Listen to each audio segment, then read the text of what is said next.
پستان‌های برگرفته‌اش از کتاب مقدس.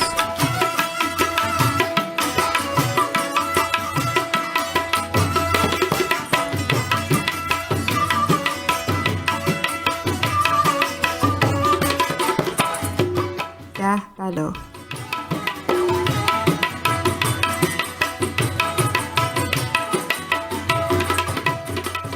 موسی و هارون به فرعون شدند و گشتش یه پیامی است که خدای اسرائیل به تداته نیک ما رها کن.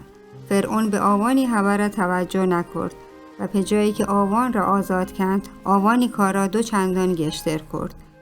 فرعون شبنی اسرائیلی کومه آزاد کردن امتناع کرد. بنابراین خدا 10 بلای وحشتناک و مصر را نازل کرد. به وسیله یه بلا هم خداوند به فرعون نشان داد که آیی قدرت شفرعونی قدرت گشترند.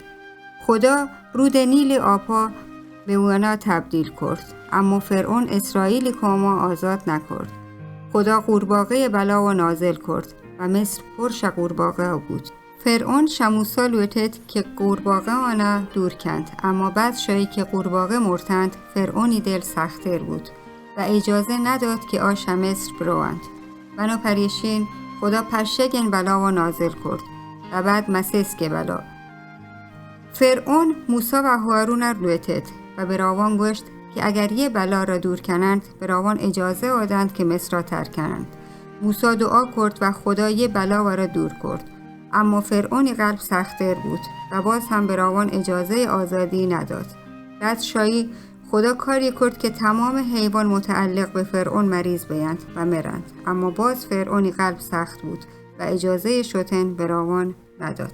خدا به موسی گوشت بوتی مشتانا شکوره خاکستران پر کن و آوان را در فرعونی مقابله به هوا و دیما پاش. وقتی موسی یک کارا کرد تمام مصر انسانان گبته تا حیوانان دوچار دملهای دردناکی بودند، اما به اسرائیلیان تأثیری نداشت.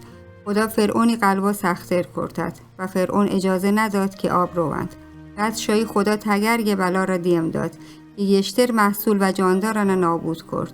بعد فرعون موسی و هارون لوتت و گوشت من به وتی گناه اعتراف کنین هنو برید. بعد موسی دعا کرد و تگرگ بارش بند بود، اما فرعون به وتی وعده عمل نکرد و قلبی سختر بود و اجازه نداد که اسرائیلی آزاد بیند.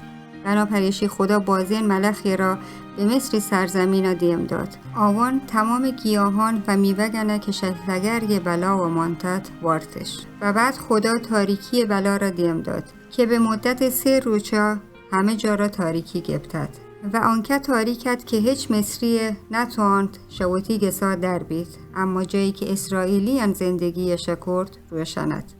حتی با وجود یه 9 بلا باز فرعون به اسرائیلیان اجازه شدن نداد و شنوای گوش نداشت و خدا آخرین بلا را هم نازل کرد و یه بلا باعث بود که فرعونی قلب عوض بید.